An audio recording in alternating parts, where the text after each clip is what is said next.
Associate Justices of the Supreme Court of North Carolina. Oh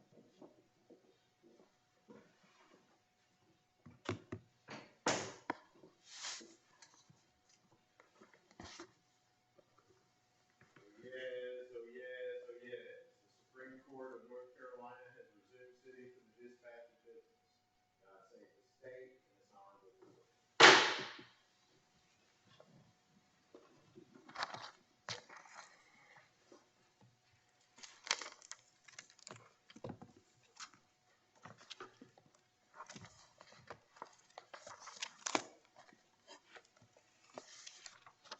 Good afternoon. Our next case is Cottle versus Mankin et al., and we will hear from the appellant.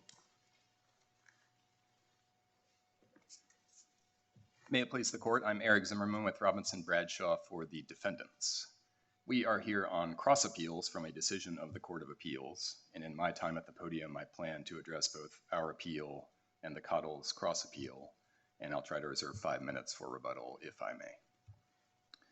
Our appeal involves the malpractice reforms that the General Assembly has enacted for medical malpractice cases over the past several decades.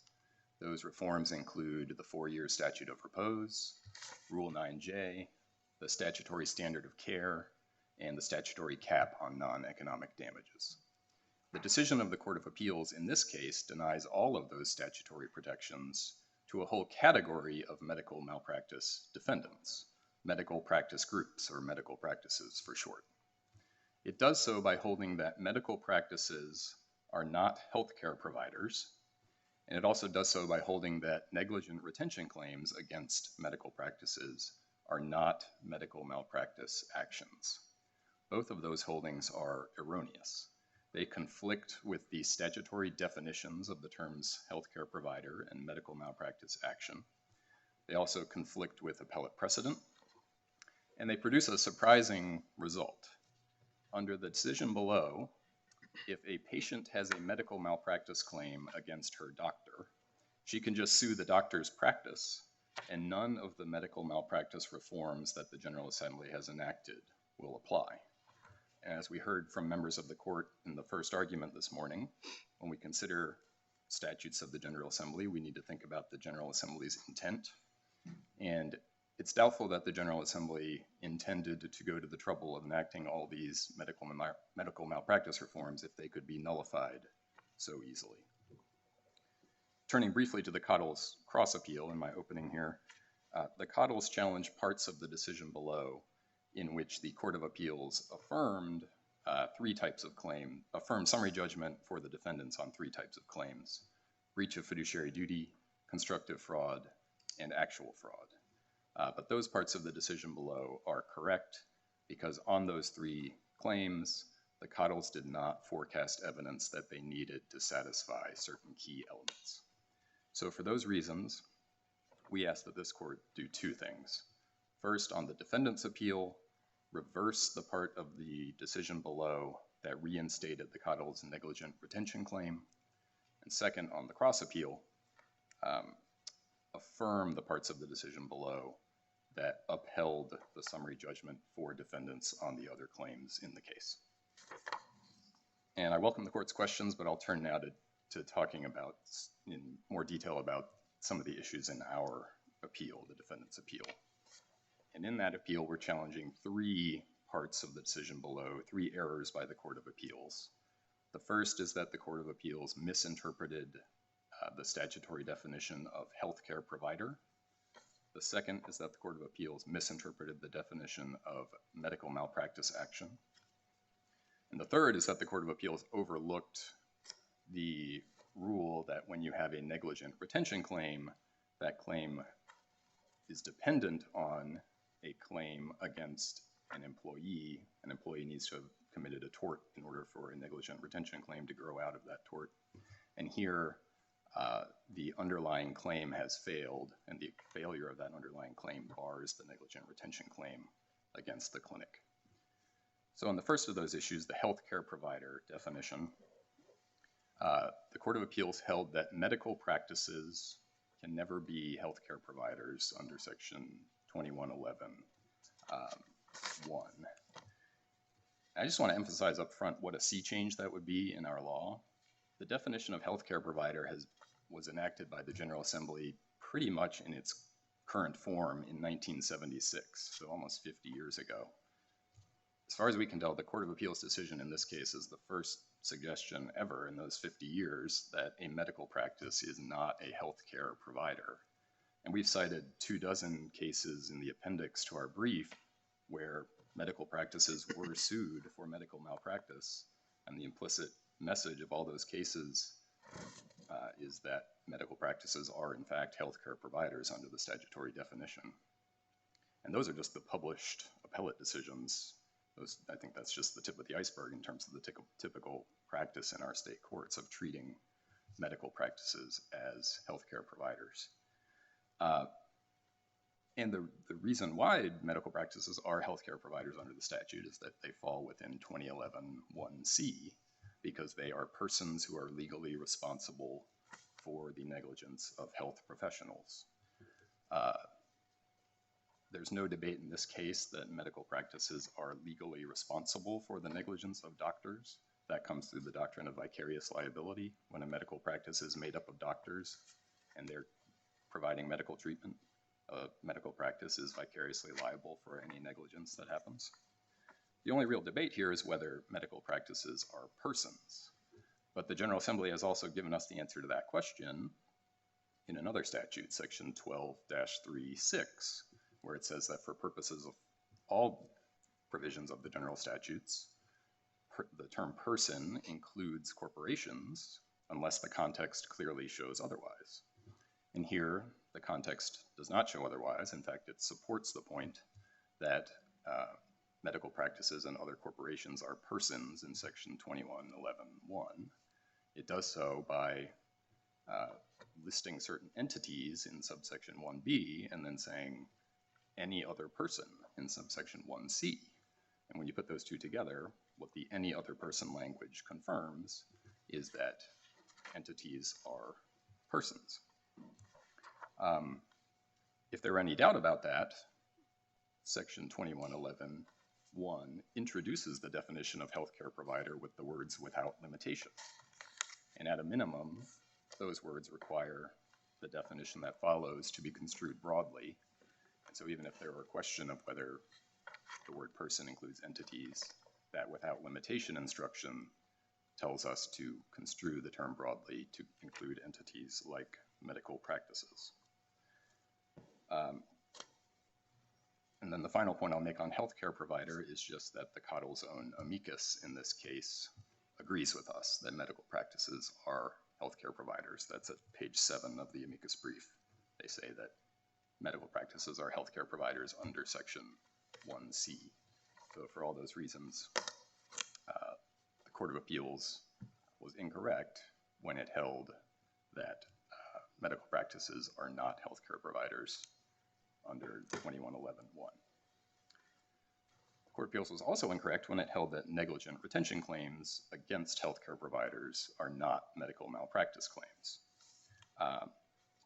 And again here, the Court of Appeals adopted a broad categorical holding that negligent retention claims against medical practices can never be medical malpractice claims. Now, don't take the Cottles to defend that broad ruling in their brief in this court. Instead, they try to argue that the particular claims in this case are not medical malpractice claims because of the timing of the allegations. But you would agree, wouldn't you, that if like a janitor at a medical practice assaulted a patient, that the negligent retention claim that might be brought there if there was evidence that this person might be a danger to the patients, that would not be a medical malpractice claim. Would you see that? Yes, I agree with that. So it's really about the fact that of what the injury was in the case and what it stemmed from, and your argument is it stemmed from provision of medical care, and that's why it becomes a medical malpractice case. Is that the argument? Yes, absolutely, Your Honor. That is our argument. We're saying the Court of Appeals got it wrong by saying these claims can never be negligent retention claims. We're not saying that they're always, medical malpractice claims. We're not saying that they're always medical malpractice claims. We are saying that when they arise from the professional services of a healthcare provider, then they are medical malpractice claims. And when you apply that to the negligent retention claim against the clinic here, it satisfies that test because the negligent retention claim here is based on the underlying alleged negligence of Dr. Mankin and the surgeries that he performed on Ms. Cottle. And so when you apply the statutory language to that type of claim, it's a claim that, in the words of 2A, arises out of the furnishing of professional services in the performance of medical care by a healthcare provider. The Court of Appeals missed that point because it did not analyze 2A at all. It just looked at 2B and said the claim here doesn't fall within 2B. But Section 2111(2) says that a claim is a medical malpractice claim if it satisfies either 2A or 2B. And our point is that the claim here falls within 2A, and that's the part of the statute that the Court of Appeals missed. Another reason we can tell that the claim here arises from the underlying care by Dr. Mankin and why it satisfies the statutory test is that that's what the Cottles themselves have said in various filings in this case. In their cross PDR to this court at page 4, they said, "This case arises from defendant Dr. Mankin and his practice of medicine at Raleigh Orthopedic Clinic." And in the 9J extension motion that they used, that was their first filing in the trial court, they said, "This case arises from the medical treatment rendered to Brittany Cottle," and then they gave the dates of the surgeries on which Dr. Mankin performed the surgeries for Ms. Cottle. I want to ask you to help me understand how we should construe 90-21-11, Section 2, because I understand now you to be saying that since the clinic is a healthcare provider because it's a person, so it's falls under the definition of healthcare provider in subsection 1, that a action for negligent hiring, retention, supervision falls under 2A because it's an action arising out of the furnishing of professional services by a healthcare provider. But if that were true, why would you need 2B at all? Because 2B specifies a civil action against a hospital, nursing home licensed or adult care home licensed, and those are already defined as healthcare providers. And so why would the General Assembly need to specify 2B if those actions were already covered under 2A? The reason it comes from the history of the statute, Your Honor. So when the definition of medical malpractice action was first enacted, it only included the language in 2A. Right. And then the Court of Appeals came along later in the Estate of Waters v. Jarman and said that the language in 2A did not cover a corporate negligence claim against a hospital. And so what the General Assembly did by enacting 2B was to overrule that specific holding of the Court of Appeals in Jarman and say, no, that's incorrect. Corporate negligence claims against hospitals are medical malpractice claims. So the Court of Appeals got that wrong. It didn't amend 2A, but it didn't need to because the expressio unius negative implication canon doesn't apply when you have this kind of history where you have one provision and then you have another part that's added to the statute later. And so what decisions like the Gomez-Perez case from the U.S. Supreme Court tell us is that when you have that kind of history, you don't construe a later enactment to by negative implication to change the meaning of a different part of the statute. And so what we should do is just take 2B to mean exactly what it says and to overrule that Court of Appeals precedent and say when you've got a claim against a hospital for corporate negligence, that's a negligent retention claim. But I guess if the General Assembly were intending for negligent supervision hiring to be medical malpractice claims, even when they're brought against healthcare providers, why wouldn't they say that in 2B? Why wouldn't they say a civil action against healthcare providers, hospital, nursing home, etc.?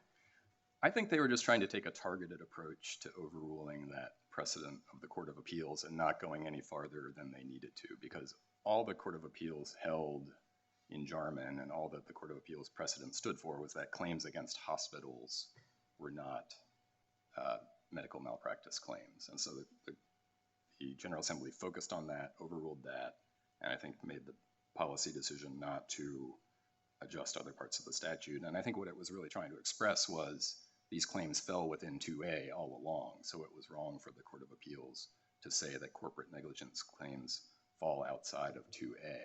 And that's the lesson that I take from 2B.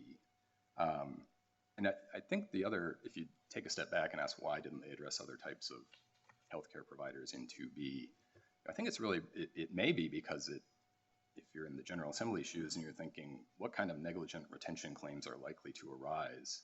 It's really the claims against the hospitals that are the main candidates. Because when you have a medical practice, as I mentioned earlier, the medical practice is vicariously liable for the negligence of its doctors. So when you have alleged malpractice by a doctor, if you want to sue the medical practice, you don't need a negligent retention claim. You just sue the doctor and you say that the practice is vicariously liable. You don't need to bring the negligent retention claim. It's only in the sort of odd circumstance where we've ended up in this case, where the Cottles have abandoned their underlying medical malpractice claim against Dr. Mankin, and they're now arguing that the negligent retention claim means that they can avoid the statutes and get out of the statute of repose, where the negligent retention claim makes any difference. I think that But I do think there's a really important conceptual difference between respondeat superior liability and a negligent hiring, retention, supervision claim, right? Those are not the same thing. No, they're not the same thing. But what I would say is that the negligent retention claim is based on, it's still based on the underlying tortious conduct by the employee. So for in Waddle v. Sparks, for example, this court said that the underlying tortious conduct of the employee is an essential element of a claim for negligent retention. And so when you have that negligent retention claim against the practice, because the underlying negligence by the doctor is an essential element of that claim fits within the language of 2A and arises out of the professional services of the doctor. Now another reason why, and I'll turn to my third point, which is that the third reason why the Court of Appeals erred here, and it relates to this discussion because it grows out of the nature of the negligent retention claim, is, as I said, Waddle v. Sparks said that the underlying claim against the employee is an essential element of the negligent retention claim. Here, the underlying claim against Dr. Mankin has failed. Can I ask you about that? Sure. So, I mean, I think we'd have a very strong argument if there had been a court judgment entered finding Dr. Mankin not negligent. But what happened here, as I understand your argument, is just the statute of repose, which means that no claim, no cause of action for that conduct exists anymore. Is that your position? Yes. So if you look at our case law, it seems to say that the tortious conduct is an element of the negligent supervision, negligent retention claim. But so why couldn't you, in that case, in that cause of action, prove that the conduct happened, even if there could never be any cause of action independently for that conduct, but use it as an element of the negligent retention claim? Well, this court's decision in Waddle rules out that possibility. So this is exactly what happened in Waddle. You had a negligent retention claim against the employer, but the underlying claim against the employee was barred by the statute of limitations. And this court held that because of that underlying time bar, the negligent retention claim against the employer failed. And so we're... I looked, though, at the cases cited in Waddle, I think go more to what Justice Dietz is saying, is that it was the tortious conduct, not the separate tort claim. I mean, I'd agree with, there's either some imprecise wording in Waddle, or the court in Waddle was expanding what it said before, but didn't say that it was expanding what it relied on. So I'm just curious, do you think Waddle was making a new rule? I confess I haven't studied all the cases that Waddle relied on because I don't take it to be a matter of any imprecise language in Waddle. That was the holding of Waddle. I mean, the way it expressed the holding was, it said the claim against the employee is barred by the statute of limitations, and then it said because that claim has failed, the negligent retention claim against the employer fails as well. So it may be that that was an expansion of other principles. It may be that it was taking the principle that Justice Dietz mentioned, that you mentioned, Justice Riggs, and expanding it, but that is a holding of this court, and it took those precedents and applied them to this situation. And it makes sense when you think about it. Even when the claim is time barred, what Waddle does is, by barring the negligent retention claim, it recognizes that the negligent retention claim goes even farther back in time. In this case, for example, we've got the surgeries in 2010 and 2012, and the Cottles are saying that the conduct before then is what gave rise to the negligent retention claim because the doctors in the practice allegedly knew that Dr. Mankin was an unfit doctor. And so what you have in the negligent retention claim is now we're going back to conversations in 2007, 2004 to try and figure out if these doctors had the requisite knowledge to give rise to a negligent retention claim. And really the practical force of Waddle is if the claim against the employee that's closer in time is time barred, it doesn't make sense to have the claim for negligent retention that goes back even farther in time be able to survive. Right, so I think this court's never said this, but in other words, I understand your argument to be that one of the things you can do in the statute of repose, unlike a statute of limitations or something else, when the statute of repose is run, you can delete all your documents, you can adjust all your expectations knowing that you'll never be sued for this. There's no cause of action exists anymore. And so the argument would be if there's some other related claim that would depend on those proving those same elements, it would be unjust to be able to bring that claim because parties have understood they'll never be required to meet that burden of proof. I think that's a good way to put it, Your Honor, and maybe another spin on that would be, in that situation, the employee no longer has any incentive to participate in the employer's defense of the case, which puts the employer in a difficult position of trying to defend a retention claim without any cooperation from the employee who's sort of gone off scot-free. In a few minutes, I'll just briefly touch on the cross-appeal here. We've got two sets of defendants in the cross-appeal. First, we have Drs. Barker and Michaels, and on those defendants, the Court of Appeals affirmed summary judgment because the Cottles did not forecast evidence of an injury caused by those doctors' conduct. These are the doctors who saw the Cottles in 2016 for the first time,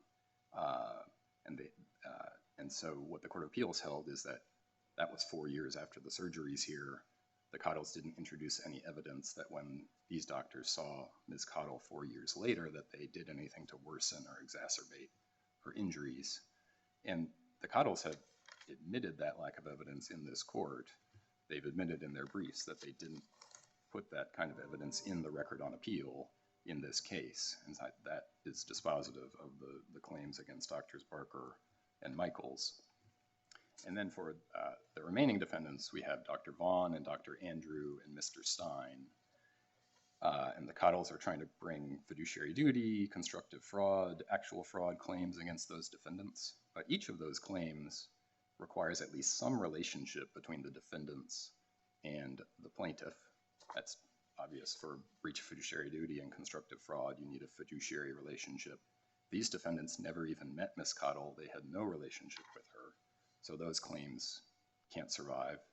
And then on the actual fraud claim, the Cottles are alleging a non-disclosure theory. They're saying the defendants here failed to disclose information to the Cottles, but that claim too can only arise if there's some sort of relationship between the defendants and the Cottles that created a duty to speak or a duty to disclose, and that's missing here. So for those reasons, all of those claims on which the Court of Appeals affirmed summary judgment fail, and the Court of Appeals was correct to affirm summary judgment on those claims. I'll reserve the rest of my time for rebuttal unless there are any questions at this point. Thank you, counsel. Here on the appellee.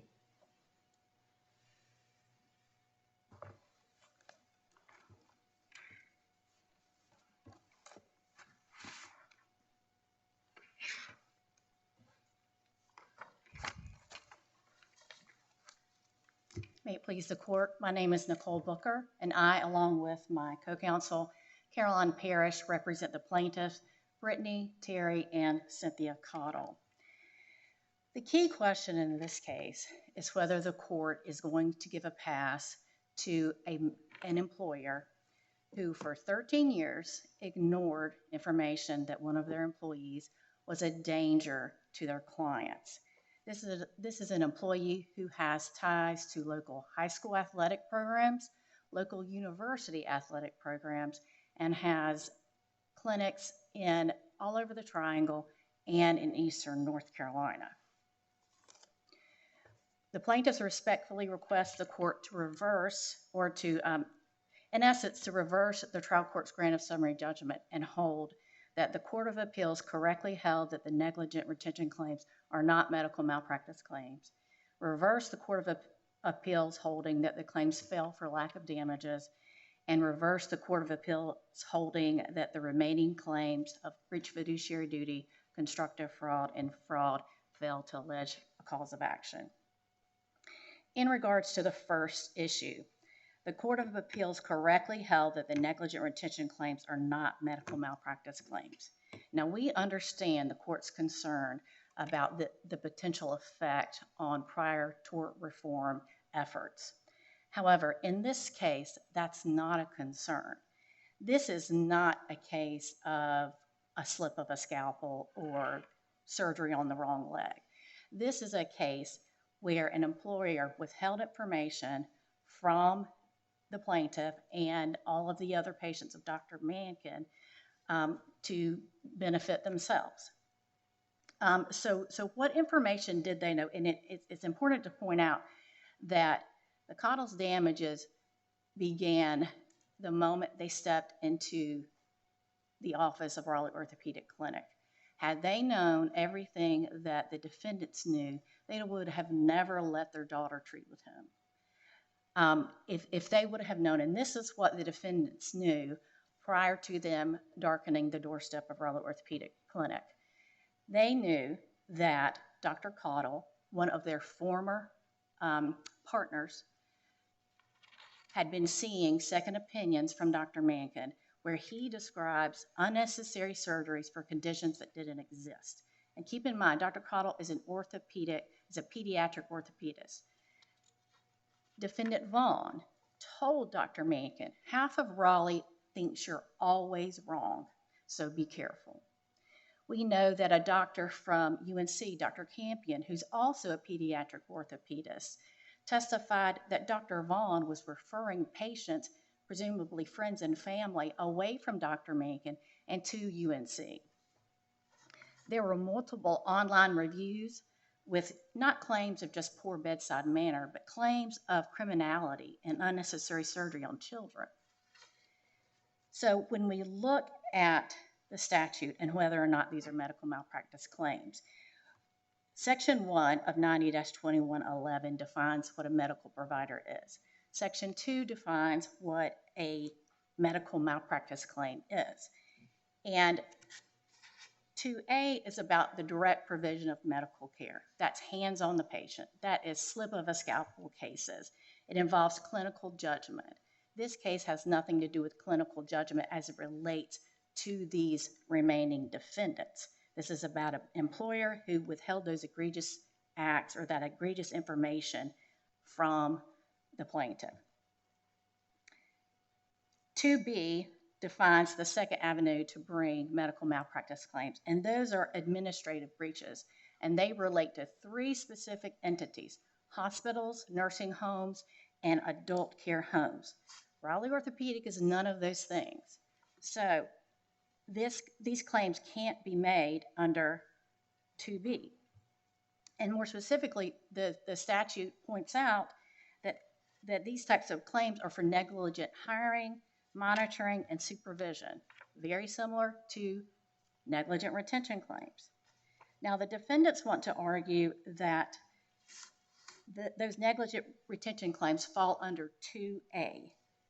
However, if that were the case, that interpretation, as I think the court has begun to realize, would make the 2011 amendment adding 2B unnecessary and have no purpose. And this court in Estate v. Savino said as much. They said that the amendment to 2B reclassifies those types of claims as medical malpractice claims. And just like the defendant said, when the Court of Appeals ruled in Jarman that those types of claims were not medical malpractice claims, the General Assembly went back and fixed that error or that loophole and corrected it. They can do that here too. Because as the dissent points out in Savino, it's not the role of the court to redefine medical malpractice, it's the General Assembly's role.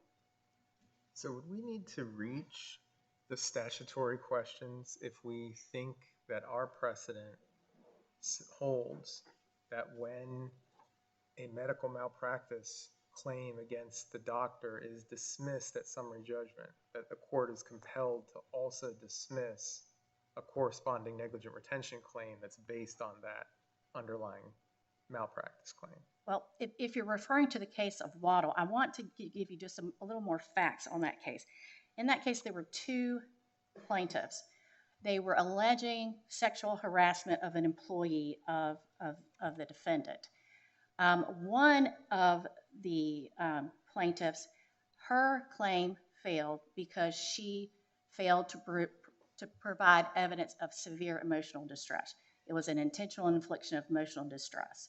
So that plaintiff, her claim failed on the merits. That was an adjudication on the merits. The other plaintiff could not remember when these sexual assaults occurred. And as a result, the court held, because you can't identify when this occurred, then you've missed your statute of limitations. So it's not very clear in Waddle what that implication is for this case. Because, again, the court in Waddle, and that section dealing with negligent retention is literally one paragraph at the end of the case with two sentences. But they do say that in order to bring a negligent retention claim, you only have to have a tortious act, not a valid cause of action. And they actually quote a Court of Appeals case in Hogan v. Forsyth. And in Hogan v. Forsyth Country Club, the facts are almost identical to the one in Waddle. It's employees of the country club suing the country club for sexual harassment by their chef. And in that case, the chef wasn't named as a party. The court doesn't address the fact that the chef wasn't named as a party, but the court finds that the plaintiffs, there were genuine issues of material fact as to their claims. So it is my position that Waddle doesn't hold that you have to have an underlying cause of action with a remedy in order to bring a negligent retention claim. You can see how I understand your point. I mean, I asked this question to your friend because that would make sense to me if that was the law. It just seems like that's not the law, because in Waddle, even though the statute of limitations might have run on the underlying claim, the statute of limitations had not run on the negligent retention claim. So you could have just taken the evidence that you would have used to prove that emotional distress in the underlying claim and just used it to meet those elements of the retention claim. But the court said, no, you lose because that claim failed. And as I said to your friend, it seems like, if anything, there might be a stronger basis to do it when it's a statute of repose that's run, because of the idea that that whole sort of factual scenario that may give rise to any claim, there's no cause of action that exists anymore there. So what's your response to that? And I agree with you. The statute of repose is a stronger argument than the statute of limitations. However, when you look at the dismissal of Dr. Mankin in this case, it was an issue of the statute of repose. The defendant did argue that we violated the statute of limitations and the statute of repose. We argued we did not violate the statute of limitations. And I don't know if that helps you. I hope it did. So when we look at the definition of medical malpractice claims, these claims do not fall under A, the direct provision of medical care. If they did, then 2B would have served no purpose. They aren't medical malpractice claims under 2B because they aren't, the ROC is not those three entities. As a result, it's not necessary for this court to even evaluate whether Raleigh Orthopedic Clinic is a healthcare provider, because in order to bring a medical malpractice claim, we have to prove that they were a healthcare provider and that there was medical malpractice, and they can't in this case. However, when you look at statutory interpretation, this court in Lennox v. Tolson lays out the framework, and it is a three-part step. The first step is look at the plain language of the statute, and if it's clear and unambiguous, you are to apply the statute as written. The second step is to look at the legislative history.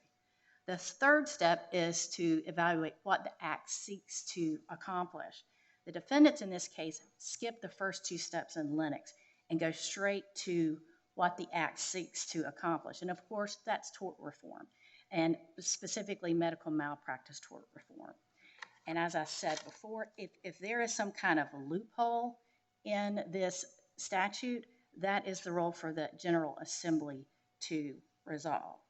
However, when we look at the plain language of Section 1 and we look at a person, it is very clear that there are three sections that refer to persons, and those are persons who are providing medical care, persons who are responsible for those providing medical care, and those that are acting under the direction of a person who is providing medical care. Section B is the only section that deals with any kind of entity, and it specifies those three entities. And it even goes in even further and cites the statutes by which those entities are licensed.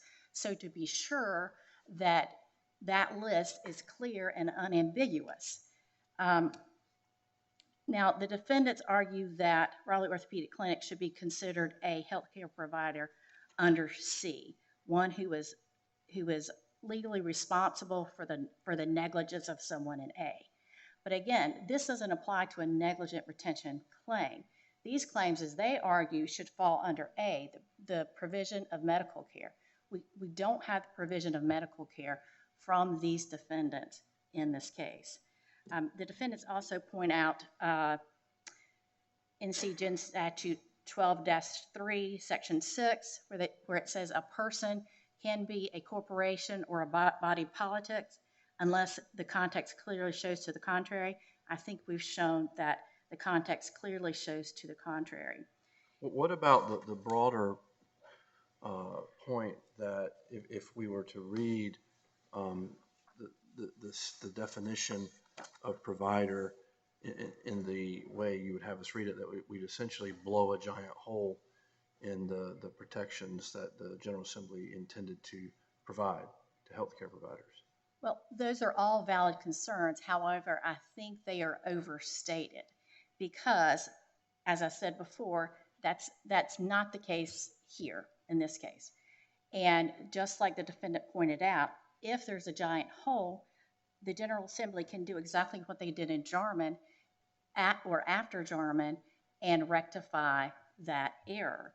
But should we adopt an interpretation that seems to perhaps, if not fatally, drastically undermine the legislative purpose? Well, if we take the defendant's argument that the healthcare providers, the clinic should be a person under C, and that it's a medical malpractice claim under A, that is in regard to providing direct patient care. You're still going to get the provisions of 9J, the cap on damages, because those are going to be vicarious liability claims. And you're going, if they sue the clinic for the acts of Dr. Mankin, you're still going to have a 9J certification, and you're still going to have a cap. So you're still going to get the protection of those tort reforms. I want to briefly discuss damages. You know, I want to make it clear, we may have made some poor word choices in our brief, but we did not concede in our brief that there were no evidence of damages in the record on appeal. We have evidence of actual damages in the record on appeal. Brittany Cottle, after she discovered what all the defendants in this case knew in 2016, when she went to Duke and Dr. Richardson told her, you didn't have this diagnosis, you didn't need the surgery, the surgeries were poorly performed. Her emotional distress was so severe that this orthopedist at Duke agreed to perform what would be her 4th surgery for something that he said, Brittany, this is not going to offer you any pain relief. These screws that Dr. Mankin put in your body are screws to nowhere. They're not hurting anything. If I take them out, I don't think they're going to make your situation better. But what he said, and this is in the record on appeal on page 120 of the 9C testimonial document, he said, I performed the surgery for her emotional well-being. If that is not evidence of emotional distress related to this case, I don't know what is. Not to mention the fact that she endured a 4th surgery, the pain and suffering of that, the costs of that surgery, to alleviate her emotional distress. And were we allowed to proceed to trial, we will demonstrate additional emotional distress with other evidence. Assuming that the court finds that there are no actual damages, in regards to the breach of fiduciary duty and constructive fraud claims, nominal damages are sufficient. And this court in Chisholm v. Campagna discussed what nominal damages are, and that's when a legal right has been violated. There's no actual loss or substantial injury. Proof of actual injury is unnecessary. Now, we are required to prove every element of every claim. And with constructive fraud, the last element is to the hurt of the plaintiff, and breach of fiduciary duty does require an injury. And as I've already said, we've proven injury. However, the court in Chisholm points out the public policy behind nominal damages in these types of cases is to deter those fiduciaries from breaching that duty. In regards to the remaining claims of breach of fiduciary duty, constructive fraud, and fraud, the court held that we failed to present genuine issues of material facts as to those claims. And the defendants seem to argue that it is because the defendants didn't know Brittany, they didn't know of her existence, therefore how can they be fiduciaries? But that's a misrepresentation of the law. And we have a case, and it is a Court of Appeals case, but it is on point with the case at hand, and that's the case of White v. Consolidation. And in that case, the court held that a corporation is a fiduciary duty of the clients. And in that case, there was an insurance agent who was defrauding his clients. The insurance company discovered the fraud and actually took action and notified all of his clients, with the exception of 2 who were eventually the plaintiffs. And what the court held was that the insurance company is a fiduciary duty of that insurance agent's client because of the lack of expertise in the financial realm of those plaintiffs and the relationship to the corporation and the insurance agent. Now, it is an odd set of facts in that the 2 plaintiffs were the son of the insurance agent. However, the court doesn't really expound on that. All they do is point out that because of the relationship between this insurance company and those plaintiffs, and again, there's no facts to say that there was a personal relationship between the company and these plaintiffs, that they were a fiduciary duty. So when we look at the case at hand, these defendants are actually fiduciaries as a matter of law by their own admission. Now, we all know as a matter of law, patient-physician relationship is one of fiduciary. And in their testimony, defendant Dr. Vaughn testified that a patient of Dr. Mankin is a patient of the practice. He also testified that he had a moral, professional, and ethical duty to protect the patients. Dr. Andrew testified that the doctor and the practice have a duty to investigate if they find that someone within the practice is causing harm. By their own admission, they are a fiduciary as a matter of law. However, if you look at the common law definition of fiduciary duty, it's one who puts a special confidence, repose, and in good conscience and equity is bound to act in good faith. I don't know a more apropos situation where you have parents entrusting their child to a clinic for medical care. Now, it's important to note at the time that Brittany Cottle presented to Raleigh Orthopedic Clinic, Dr. Mankin was the only pediatric orthopedist at that clinic. So if they were going to Raleigh Orthopedic Clinic for pediatric care, they would be seen by Dr. Mankin. And that brings me to the next issue of proximate cause. It almost seems like the defendant is arguing lack of proximate cause in this case because they weren't aware of Brittany's treatment or her injury from Dr. Mankin. However, proximate cause, you're not required to show the specific injury that Brittany incurred. You're only required to forecast a risk of injury, not in its precise form, but that the injury was reasonably foreseeable. And of course, Raleigh Orthopedic Clinic knew that any child that presented to their clinic would be treated by Dr. Mankin. It's reasonably foreseeable that any child that presented to them could suffer injury as a result. In regards to the constructive fraud claim, we've already established a fiduciary benefit, and the second element is to take advantage in order to benefit themselves. And if there is a possible benefit, the plaintiff is entitled to a presumption of constructive fraud.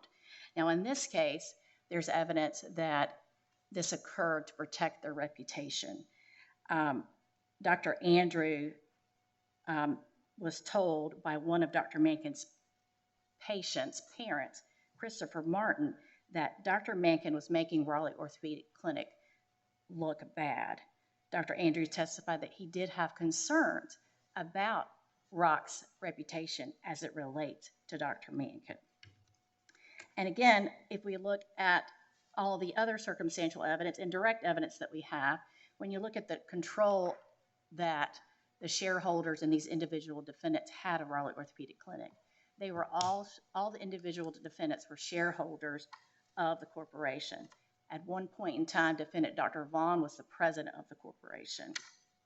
Dr. Mickles, one of the defendants, served on the peer review committee that looked at Dr. Mankin's practice. Again, this confidentiality agreement, when Dr. Mankin was finally dismissed, both parties agreed not to disparage one another. That was an effort to protect their reputation, just like all non-disclosure agreements are. When you look at the sheer number of reports of bad acts by Dr. Mankin, and again, these are not from just disgruntled patients who didn't want to pay their bill. This is from pediatric orthopedists around the area. This is from family. I'm sorry, not family. This is from friends. This is from Dr. Neil Vining, a newly hired pediatric orthopedist who came to Raleigh Orthopedic Clinic and immediately recognized that he was a danger to patients. And he formally met with Raleigh Orthopedic Clinic and said, here are 3 specific cases of children being injured by this man, and they did nothing. There also is an email from Dr. Campion at UNC to one of the shareholders at Raleigh Orthopedic Clinic that talks about Dr. Mankin and his horrible results. That shareholder wrote a handwritten note and gave it to Defendant Stein and said, better not forward these types of emails. So there is plenty of evidence to show that these actions occurred or they withheld this information in order to benefit themselves, their reputation. When we look at the issue of fraud, fraud is rarely appropriate for summary judgment because, of course, the intent has to be proved by circumstantial evidence, and the weight of that evidence should be left to the jury. And we've talked about some of the efforts that were made to conceal that information, and the intent to deceive can be proven through their motive and their efforts to conceal.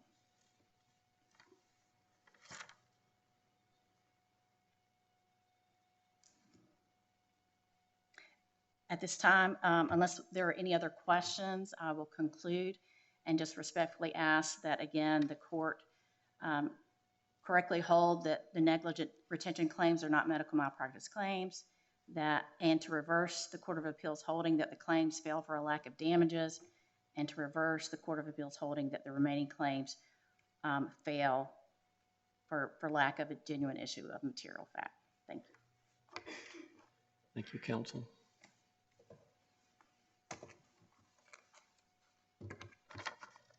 Rebuttal. Thank you. A few points in rebuttal. Justice Dietz, you're right that it would be possible to resolve this appeal just based on Waddle v. Sparks and not get into the statutory interpretation issues. But if you were to go that route, we would really urge you at least to vacate the rulings of the Court of Appeals on those statutory issues, because if those rulings are left in effect, they're going to create a lot of mischief for other cases and create a lot of problems in medical malpractice cases going forward. So we don't want those to, even if you don't decide them, we would urge you not to leave those with precedential value in this case. And that leads me to your question, Justice Allen, where in response to your questions, my colleague said that even if we lose this case on the statutory interpretation issues, medical practices can still get the benefit of the malpractice reforms that the General Assembly has enacted. But that's not right, because the Court of Appeals in this case denied the medical practice the benefit of those tort reforms and said we couldn't get the benefit of the statute of repose. So the Court of Appeals decision in this case stands for the point that because of its erroneous rulings that medical practices are not healthcare providers and that retention claims are not medical malpractice claims, medical practices can't get the benefit of any of those statutory reforms, including the statute of repose. So either need to reverse that ruling or at least vacate it. My colleague said that 2A in the statute, the definition of medical malpractice action, is just limited to direct clinical care and clinical judgment. Well, that's our point. The negligent retention claim in this case is based on direct clinical care and clinical judgment exercised by Dr. Mankin. So here we have professional services by a healthcare provider, Dr. Mankin, and the negligent retention claim against the clinic is based on that clinical care and those allegations against Dr. Mankin, because Waddle v. Sparks holds that underlying alleged negligence is an essential element of the retention claim. My colleague said that there is evidence of emotional distress in the record, but what the Cottles need for their claims against Dr. Barker and Dr. Michaels is evidence of emotional injury caused by those doctors. And that's what they're missing, and that's what the Court of Appeals pointed out they were missing. And that's what they've admitted that they're missing and isn't in the record on appeal. Also on injury,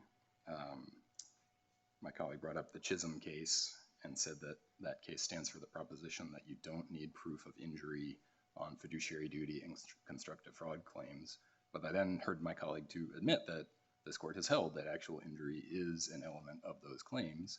And in fact, in the Chisholm opinion, this court said multiple times that injury is an element of those claims. So the Court of Appeals was right to follow that precedent from this court and affirm summary judgment for Dr. Barker and Dr. Michaels based on the lack of injury. Fiduciary duty, Ms. Booker pointed to the White case. That case does stand for the proposition that a company has a fiduciary duty, a fiduciary relationship with its clients. But what the Cottles are trying to do here is to say that the other doctors in the practice here who didn't even know Ms. Cottle and had no relationship with her whatsoever had a fiduciary relationship with her. They're trying to say that because the clinic, through Dr. Mankin, had a relationship with Ms. Cottle, the other doctors in the clinic owed her fiduciary duties. But that is incorrect, and there's no support in the law for that point, that just because one doctor has a fiduciary relationship with a patient, that other doctors in the practice have their own individual fiduciary relationships with that patient. In order for fiduciary relationships to arise between two people, as this court has said, you need to have a heightened level of trust between those people. You need to have confidence reposed on one side and duty on the other, and those things don't arise between people who are strangers. And then finally, I'll just say, we heard a lot of allegations about the alleged conduct of the defendants in this case.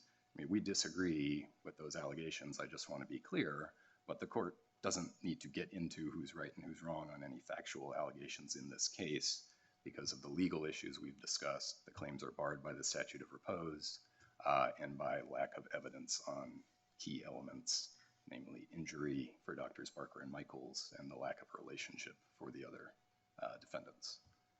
So unless there are other further questions, we'd ask the court to reverse on the negligent retention claim and affirm on the other claims in the case. Thank you. Thank you, counsel. Clerk.